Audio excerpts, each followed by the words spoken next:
الحمد لله رب العالمين والعاقبة للمتقين والصلاة والسلام على رسوله الأمين أما بعد أعوذ بالله من الشيطان الرجيم بسم الله الرحمن الرحيم لم يكن الذين كفروا من أهل الكتاب والمشركين منفكين حتى تأتيهم البينة رسول من الله يتلو صحفا مطهرة فيها كتب قيمة إلى آخر آية সম্মানিত মুসাল্লিগণ, আজকের এই জুমা খুতবায় ইনশাআল্লাহ সূরা আল বাইয়িনাকে সামনে রেখে আলোচনা করব ইনশাআল্লাহ। সূরা আল বাইয়িনা এবং সূরা কদর, এই দুটো সূরা একে অপরের যেন বোনের মতো সম্পর্ক রাখে। সূরা আল কদরে কোরআনের যে মর্যাদা, কোরআনের যে সম্মান, কোরআন এত সম্মানিত যার কারণে সব কিছু সম্মানিত হয়ে যাবে, মানুষেরা সম্মান পাবে, মর্যাদা পাবে, সমাজ সুস্থভাবে চলবে, পরিবার সুস্থভাবে চলবে, কোনো ভেদাভেদ থাকবে না। একটা সুস্থ সমাজ গড়তে, একটা সুস্থ পরিবার গড়তে যে বিধানটার দরকার সেটা হচ্ছে আল কোরআন মাজিদের দ্বারাই সেই বিধানটা আমাদের কাছে এসছে। মহান আল্লাহ রব্বুল আলামিন তিনি সম্মানিত, তিনি খালিক, তিনি সৃষ্টিকর্তা, আর বাকি সব তার সৃষ্টি মাখলুক। যুক্তির দাবি, লজিকের দাবি হচ্ছে যে যিনি স্রষ্টা হবেন তিনি সৃষ্টির বিধানটাও ঠিক করবেন। আমরা অবাক হয়ে যাই বিভিন্ন নাস্তিকদের প্রশ্নে বা মানুষদের প্রশ্নে, স্রষ্টা বলে কোনো জিনিস নাই, অস্বীকার করেই বসলাম। কেউ আবার বিশ্বাস করি যে হ্যাঁ স্রষ্টা আছে, কিন্তু এই ভূমণ্ডলে না, এই জমিনে পৃথিবীর বুকে আমরা আইন রচনা করব আর আমরা সেই আইনের ভিত্তিতে চলব। স্রষ্টাকে অস্বীকার করা। যুক্তির দাবি ছিল এটাই যে আমি যে জিনিসটা সৃষ্টি করলাম সেই সৃষ্টির বিধানটাও আমি দিব। আমি যদি একটা মোবাইল আবিষ্কার করি, একজন ইঞ্জিনিয়ার যদি ব্রিজের পুরো প্ল্যান পেশ করে, তাহলে ইঞ্জিনিয়ারের প্ল্যান মতোই চলতে হবে। কোনো জিনিস কেউ আবিষ্কার করলো, আর আবিষ্কার করার পর সেই আবিষ্কারককে যদি এই অধিকার না দেওয়া হয় যে না তুমি বিধান দিবা না, তুমি প্ল্যান দিবা না, আর তুমি কোনো ইঞ্জিনিয়ার দিবা না, সে টেকনিক্যাল ইঞ্জিনিয়ার হোক বা যে ইঞ্জিনিয়ারই হোক, তুমি ওই ইঞ্জিনিয়ার দিবা না, আসলে তুমি আবিষ্কার করে ছেড়ে দাও, অথবা তোমার আবিষ্কারকেই মানি না। এই কথাগুলো ইললজিক্যাল, এটা লজিক্যাল বা যুক্তিপূর্ণ কথা নয়। কিন্তু আমরা আবার এইভাবেই মানুষ যারা আশরাফুল মাখলুকাত, যাদেরকে আল্লাহ সৃষ্টির সেরা জীব হিসেবে সৃষ্টি করলেন, তাদের এই চরিত্র যে না আমরা আমাদের বিধানটাকে, স্রষ্টার বিধান দেওয়া যে বিধান সেটাকে আমরা মানতে পারছি না। তো এই যে মহা গ্রন্থ আল কোরআন, এই কোরআন সূরা কদরে আমরা যেটা দেখেছি যে মহান আল্লাহ রব্বুল আলামিন এই বিশ্ব ব্যবস্থাপনাকে সৃষ্টি করার পর এই বিশ্ব ব্যবস্থাপনার একটা গাইডলাইন দিলেন, একটা পথের দিশা দিলেন। সেই কথাটা সূর্য মানে, নক্ষত্র মানে, চন্দ্র মানে, আল্লাহর আকাশ মানে, সমস্ত যদি আমরা ঊর্ধ্ব জগতে তাকাই তাহলে দেখব সবাই মানছে। তারা তার আনুগত্য করে যে রেখাপথে, যে কক্ষপথে চলতে বলা হয়েছে সেটা সে অক্ষরে অক্ষরে পালন করছে। জমিনের দিকে যদি তাকাই তাহলে সেখানেও দেখব যে এখানকার গাছপালা, লতাপাতা, পশু পক্ষী, সেই সমুদ্রের জীবজন্তু এবং পৃথিবীতে যা কিছু আল্লাহর সৃষ্টি আছে সবাই কিন্তু আল্লাহর আনুগত্য করে বিধান মেনে চলছে। অথচ যাদেরকে আল্লাহ বললেন যে আশরাফুল মাখলুকাত, যারা সৃষ্টির সেরা জীব, এই মানুষ জাতি, এরাই আবার সেই কোরআনটাকে মানতে চাইল না। এদের আসলে চরিত্রটা কি? এরা আসলে কি সত্যিকার অর্থে সেটা মানতে চাইছে না, না তাদের কোনো অহংকার আছে, অ্যারোগেন্সি আছে? তাদের আসলে অ্যাটিটিউড কি, তাদের ক্যারেক্টার কি, তাদের আসলে নিয়াতে অন্তরে কি আছে? এই টোটাল বিষয়টাকে সূরা বাইয়িনাতে এত সুন্দরভাবে স্পষ্ট করেছে। এবং এই কোরআনকে নিয়ে যারা জীবন চলবে, অর্থাৎ কোরআনকে যারা জীবন চলার পথ হিসেবে যারা মেনে নিবে, যে আমার কমপ্লিট কোড অফ লাইফ, মুকাম্মাল নিজামে হায়াত, একটা পূর্ণাঙ্গ জীবন বিধান হচ্ছে এই কোরআন, তাদের জীবনটা কেমন হবে, তাদের চরিত্রটা কেমন হবে, এই দুটো কথা প্যারালালভাবে সূরা বাইয়িনাতে খুব সুন্দরভাবে আলোচনা করা হয়েছে। মহান আল্লাহ রব্বুল আলামিন এই কোরআন দিলেন, আর এই কোরআন পেয়ে কোরআনের ব্যাপারে নাস্তিকদের কি চরিত্র এটা আমাকে আপনাকে বলার দরকার নেই। আল্লাহ সূরা বাইয়িনাতে এইভাবে পরিষ্কার করছেন যে লাম ইয়াকুনিল্লাযীনা কাফারু মিন আহলিল কিতাবি ওয়াল মুশরিকিন মুনফাক্কিন হাত্তা তা'তিয়াহুমুল বাইয়িনা। আহলে কিতাব অর্থাৎ ইহুদি এবং খ্রিস্টান, যাদেরকে আল্লাহ রব্বুল আলামিন কিতাব আর সাহিফা গ্রন্থ দিয়েছিলেন, ইহুদিকেও দেওয়া হয়েছিল এবং খ্রিস্টানকে দেওয়া হয়েছিল, এবং এই দিকে মক্কার মুশরিক, এই দুটো গ্রুপের অর্থাৎ ইহুদি এবং খ্রিস্টান আহলে কিতাব আল্লাহ প্রদত্ত কিতাব পেয়েছিল তারা, আর মক্কার যারা বহুত্ববাদিতে বিশ্বাসী কুরাইশ বানি ইসমাইল, ইসমাইলের যে বংশধর, পরবর্তীতে ইসলাম নামক যে দিন ইসমাইল আলাইহিস সালাম নিয়ে এসেছিলেন সেটাকে ভুলে গিয়ে তারা দেবদেবী বা বিভিন্ন মূর্তি বানিয়ে, কাবা যে আল্লাহর ঘর সেখানে 360টা মূর্তি বানিয়ে তার পূজা তারা করতে আরম্ভ করেছিল। এই যে দুটো ধারা বা দুটো দিক, ইসহাক আলাইহিস সালাম একদিকে, অর্থাৎ ইব্রাহিম আলাইহিস সালামের ছেলে ইসহাক আলাইহিস সালাম, আর তার ছেলে ইয়াকুব আলাইহিস সালাম, তার ছেলে ইউসুফ আলাইহিস সালাম, আর তারপরে বহু নবী মুসা, ঈসা, হারুন, ইয়াহিয়া, অনেক নবী, সুলাইমান, দাউদ আলাইহিস সালাম, অনেক নবী এই বংশে আসলেন এই শাখাতে। আর এই দিকে ইসমাইল আলাইহিস সালাম হচ্ছে মা হাজেরার পেট থেকে, এই বংশে শেষ নবী হযরত মুহাম্মদ সাল্লাল্লাহু আলাইহি সাল্লাম। দুটো যে শাখা বেরোলো ইব্রাহিম থেকে, এই দিকে ইহুদি এবং খ্রিস্টান, আর অন্যদিকে হচ্ছে মুশরিক। এই দুটো দলের মধ্যে কিছু লোক, লাম ইয়াকুনিল্লাযীনা কাফারু মিন আহলিল কিতাবি ওয়াল মুশরিকিন, আহলে কিতাব অর্থাৎ ইহুদি এবং খ্রিস্টানদের মধ্য থেকে এবং মুশরিকদের বহুত্ববাদীদের মধ্য থেকে কিছু লোক তারা অস্বীকার করল, তারা নবীকে এবং কোরআনকে মানল না। কোরআনকে, যেটা আল্লাহ সম্মানিত আকারে হেদায়েতের জন্য, পথের দিশা দেওয়ার জন্য নীতিমালা দিয়ে একটা তাজকিরা, যে পুরো মানুষদের জন্য একটা নীতির মালা দিয়ে, নীতির জন্য ভান্ডার দিয়ে এই কোরআনকে অবতীর্ণ করলেন, অথচ এই কিছু মুসলিমীয় লোক যারা কাফির, যারা নাস্তিক, তারা এটা অস্বীকার করলো। আর কি অস্বীকার করে বসলো না, মুনফাক্কিনা হাত্তা তা'তিয়াহুমুল বাইয়িনা, মুনফাক্কিনা, তাদের যে এই জেদ বা জেদি গ্রুপ হয়ে একটা হটকারিতা, যে মানব না, একটা অ্যারোগেন্সি, একটা অহংকার, একটা তাকাব্বুর, একটা ঘমন্ড, একটা গুরুর, এই জায়গা থেকে তারা বলতে চাইলো যে না, এটা আমরা মানব না, হাত্তা তা'তিয়াহুমুল বাইয়িনা, যতক্ষণ না সুস্পষ্ট বিধান আসবে। সুস্পষ্ট বিধানটা কি? বাইয়িনাটা কি? সুস্পষ্ট বিধানটা কি? নাস্তিকদের চরিত্রই হচ্ছে তারা বারবার আপনাকে প্রশ্নবিদ্ধ করবে।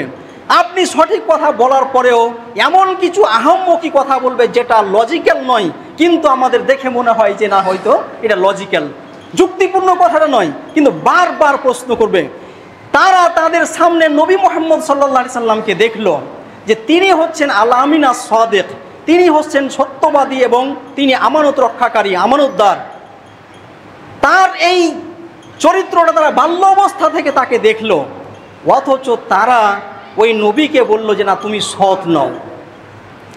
এই ইহুদি এবং খ্রিস্টান এরা কত নবীকে দেখেছে, কত মুজিজা তাদের সামনে এসছে, এত বেশি মুজিজা এসছে যে আর হয়তো মুসা আলাইহিস সালামের যে কওম বানি ইসরাইল, এর থেকে হয়তো আর কাউকে বেশি এত মুজিজা দেওয়া হয়নি। এই মুজিজা পাওয়ার পরেও কি হটকারিতা, কি অহংকার, কি অ্যারোগেন্সি, যে তারা বলল যে সুস্পষ্ট বিধান না আসা পর্যন্ত আমরা এই কোরআনকে মানব না।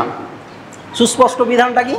রাসূলুম মিনাল্লাহি ইয়াতলু সুহুফাম মুতাহহারা, আল্লাহর পক্ষ থেকে এমন একজন ফেরেশতা রাসূল হবেন যিনি ওপর থেকে সুহুফাম মুতাহহারা, পবিত্র একটা গ্রন্থ, পবিত্র কিছু কাগজ, কিছু পাতায় লেখা থাকবে যেটা মানুষ স্পর্শ করেনি। ফেরেশতা আল্লাহর পক্ষ থেকে সরাসরি আকাশ থেকে নামবে, আর এই মুসহাফটা নিয়ে সরাসরি সে পড়ে শোনাবে আর প্রত্যেকটা ব্যক্তিকে দিয়ে দিবে। আর এত নীতিমালার কথা, এত ওয়াজ নসিহত শুনতে আমরা রাজি নই। সোজা কথাই বলো যে এই কাজটা করতে হবে আর এই কাজটা করতে হবে না, এরকম একটা ওপেন স্টেটমেন্ট দাও, সেটা আমরা মানব। অথচ এই ইহুদি, এই খ্রিস্টান যারা কুরাইশ বংশের মুশরিকদেরকে এই কথাটা বলে উস্কে দিল, তাদের চরিত্রে কি এটা ছিল? তাদেরকে তো আমরা দেখেছি যে তারা কত জেদি ছিল, কত তারা অন্যায়কারী ছিল, যে কোনো ধরনের মুআজিজা তারা মানেনি, এটা আমরা দেখেছি। আল্লাহ রাব্বুল আলামিন তাদের সামনে কত না মুআজিজা দেখিয়েছেন। দেখুন, জান্নাত থেকে যখন তারা মিশর থেকে পালিয়ে ফিলিস্তিনে চলে গেলেন, আল্লাহ তাদেরকে বাঁচালেন ফেরাউনের মতো সেই শত্রু থেকে। ফেরাউন তাদেরকে দুনিয়া থেকে, পৃথিবীতে খতম করে দিতে চেয়েছিল, অথচ তার হাত থেকে আল্লাহ তাআলা সমুদ্রে জাতীয় সড়ক তৈরি করে দিয়ে, সমুদ্রে জাতীয় সড়ক হয় মুসা আলাইহিস সালামের লাঠির আঘাত, আর আল্লাহ তাআলা এমনভাবে বাতাস চালিয়ে দিলেন যে এই দিকের পানিটা এইভাবে দাঁড়িয়ে গেল, আর এইভাবে পানিটা এই ধারে দাঁড়িয়ে গেলে জাতীয় সড়ক দিয়ে ওপারে চলে গেলেন। এত বড় একটা মুআজিজা। আর সেই সমুদ্রেই ফেরাউন এবং ফেরাউনের দলবলকে, সৈন্যবাহিনীকে ডুবিয়ে মারলেন। তারপরেও এই জাতি নবীকে অস্বীকার করেছে। ওপারে গিয়ে খাবার নেই, আল্লাহ তাআলা জান্নাত থেকে মান এবং সালওয়া, দুটো সুস্বাদু খাবার, জান্নাতি খাবার দিচ্ছেন, তারপরেও তারা আল্লাহকে মেনে নেয়নি। আল্লাহ তাআলা যখন ছাড়া মরুভূমিতে আছে, কোনো ওপরে ছাদ নেই, আল্লাহ মেঘমালাকে তাদের উপরে ছাদ হিসেবে নিয়ে মুআজিজা দিয়েছেন। এত বড় তাদের সঙ্গে এত ভালো আচরণ করার পরেও তারা কি বলেছিল? মুসা আলাইহিস সালামকে বলেছিল যে আমরা আসলে চোখে দেখতে চাই তোমার আল্লাহকে চোখে দেখতে চাই। এই যে নাস্তিকদের প্রশ্ন, চিন্তা করেন, আল্লাহ তাআলার নবী মুসা আলাইহিস সালাম সেইভাবে পাহাড়ের কাছে গেলেন, সেই তুর পাহাড়ে তাওরাত আনতে, সেখানে গিয়ে কিছু একটা তাজাল্লি দেখানো হলো, একটা প্রসেসে আবার ওই গ্রন্থ তাওরাতকে নিয়ে আসবেন। 40 দিনের ব্যবধানে এই বানি ইসরাইল, এই ইহুদি জাতিটা সামেরির প্ররোচনায় একটা সোনার বাছুর বানিয়ে তাকে পূজা করতে আরম্ভ করলো। আর এই জাতি বলছে কি যে না, আমরা সুস্পষ্ট আল্লাহর কোরআন তুমি ফেরেশতাদের দিয়ে অবতীর্ণ করো আর প্রত্যেকদের হাতে দিয়ে দাও, আর টোটাল স্টেটমেন্ট থাকবে যে এটা করো না, তাহলে আমরা মেনে নেব। আসলে এই কাফিররা হচ্ছে, এই নাস্তিকরা হচ্ছে অ্যারোগ্যান্ট, এরা হচ্ছে অহংকারী, এরা কোনোভাবে মানে না। এটা কেন হচ্ছে? যে ওদের কাছে একটা স্বার্থ আছে, তারা পৃথিবীতে রাজ করতে চায়, তারা পৃথিবীতে মানুষদেরকে শোষণ করতে চায়, একটা শোষণের রাজনীতি, একটা যেন উঁচ নিচ হেরারকিজম বা উঁচ নিচের একটা রাজনীতি করতে চায়। এর ফলে তারা এই কোরআনকে মানতে চায়নি। দুর্ভাগ্য আমাদের যে আমাদের সময়ে তো আমরা ভারতবাসীর সামনে আমাদের যে অমুসলিম ভাইগুলো আছেন তাদেরকে আমরা কোরআনের পরিচয় করাতেই পারিনি। কোরআনের পরিচয় না হওয়ার আগেই তারা বিরোধিতা করছে। কোরআনের পরিচয় আমরা যদি তুলে ধরতে পারতাম, তারও একটা কনসেপ্ট কিন্তু এখানে সূক্ষ্মভাবে দেওয়া হচ্ছে যে নবী মুহাম্মদ সাল্লাল্লাহু আলাইহি সাল্লাম আসলেন আর এই কোরআনের দাওয়াত দিলেন, তখন তারা অস্বীকার করলো। প্রত্যেক মুসলমানদের, প্রত্যেক মুমিনদের দায়িত্ব হচ্ছে যারা তারা সবাই আল্লাহর কোরআনের পরিচিতিকে তুলে ধরবে।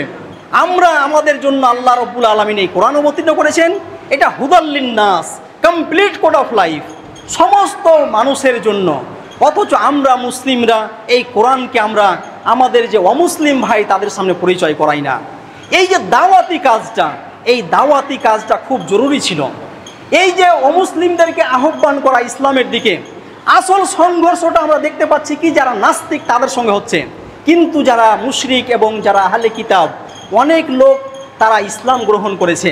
ইসলামের এই কোরআনের এই বাণীটা তারা বুঝতে পেরেছে যে না, স্রষ্টা প্রদত্ত বিধানই মানুষকে শান্তি দিতে পারে। স্রষ্টা যেহেতু আমাদের, তিনি সৃষ্টি করেছেন, অতএব তিনি বিধান দেবেন, আর তার বিধান পেয়ে এখানে সমাজে কি হবে যে না, মানুষ একটা হালাল হারামের মানদণ্ডে চলবে, হালাল বৈধগুলো করবে আর অবৈধগুলো ছেড়ে দিবে, জায়েজগুলো করবে, নাজায়েজগুলো ছেড়ে দিবে। মানুষের ভালোর জন্য আল্লাহ তাআলা এরকম একটা বিধান দাঁড় করিয়েছেন। খাবার ব্যাপারে কিছু হালাল হারাম আছে, কিছু জিনিস আপনি খেতে পারেন, তার তিনি বৈধতা দিয়েছেন, কিছু হারাম বা অবৈধ করেছেন। দেখার ব্যাপারে কিছু তিনি জায়েজ করেছেন, কিছু নাজায়েজ করেছেন। শোনার ব্যাপারে কিছু তিনি জায়েজ করেছেন, কিছু নাজায়েজ করেছেন। এইভাবে চলাফেরা, চিন্তা ভাবনা, সমাজ, পরিবার, আত্মীয়তা, রাষ্ট্র, সব ব্যাপারে কিছু জিনিসের একটা তিনি নীতি ঠিক করে দিয়েছেন। এই নীতিটা যদি আমরা মানতাম আর সেটা যদি আমরা সবাইকে বুঝাতে পারতাম, তাহলে অবশ্যই ম্যাক্সিমাম লোক, বেশিরভাগ লোক এই কোরআনকে মানত। কোরআনের এই কথাটা না মানলেও তারা বিরোধিতার জায়গায় যেত না। আর কিছু মুসলিমীয় লোক যারা কাফির হবে তারা অবশ্যই বিরোধিতা করবে। তাহলে আমরা এখানে একটা নবিয়ানা চরিত্রর শিক্ষা পাচ্ছি কি, যে আমাদেরকে অবশ্যই অবশ্যই কোরআনকে সবার সামনে তুলে ধরতে হবে। কোরআনের পরিচিতি শুধু মুসলিমদের মধ্যে হলে হবে না, অমুসলিমদের মধ্যে, সে হিন্দু হোক, জৈন হোক, খ্রিস্টান হোক, ইহুদি হোক, সবার সামনে এই কোরআনের পরিচিতি তুলে ধরা একটা ইমানি দায়িত্ব, একটা নবিয়ানা দায়িত্ব। এই দায়িত্বকে অ্যাভয়েড করে আপনি নাজাতের আশা করতে পারেন না। তো এটা খুব জরুরি। তো মহান আল্লাহ রব্বুল আলামিন যে জিনিসটা বলতে চাইলেন, যে এই কাফিরদের চরিত্রটা কি, যে তারা অস্বীকার করবে। তারা কি বলবে? ফিহা কুতুবুন কাইয়িমা, যে মুসহাফটা ফেরেশতাদের নিয়ে আসা হলো, এই কিতাবটাতে বিধানগুলো থাকবে একদম সুস্পষ্ট এবং স্ট্রেট ফরওয়ার্ড কথা লেখা থাকবে, যে এটা করো আর এটা করো না। অথচ তাদের চরিত্র আল্লাহ তুলে ধরছেন। অথচ তাদের চরিত্রটা কি, বাস্তবতাটা কি? ওমা তাফাররাকাল্লাযীনা উতুল কিতাবা ইল্লা মিন বাদি মা জাআতুহুমুল বায়্যিনা। এই ইহুদি এবং খ্রিস্টানদেরকে কিতাব দেওয়ার পরও, সুস্পষ্ট বিধান দেওয়ার পরেও তারা কি করেছিল? যে না, তারা মানেনি। তারা মতবিরোধ করেছিল, বিভেদ করেছিল, যে না, এই স্রষ্টার বিধান মানা যাবে না। তাদেরকে তিনটে জিনিসের মৌলিক বিষয় তাদেরকে বলা হয়েছিল। ওমা উমিরু ইল্লা লিয়াবুদুল্লাহ মুখলিসিনা লাহুদ্দিন। তোমাদেরকে কিছুই হুকুম দেওয়া হয়নি, একমাত্র এটার নির্দেশ দেওয়া হয়েছে যে তোমরা খালিসভাবে, আন্তরিকভাবে, একনিষ্ঠভাবে মহান আল্লাহ রব্বুল আলামিনের ইবাদত করবে, ওয়া ইউকিমুস সালাহ, এবং নামাজ প্রতিষ্ঠা করবে, ওয়া ইউতুজ যাকাত, আর তোমরা যাকাত প্রদান করবে।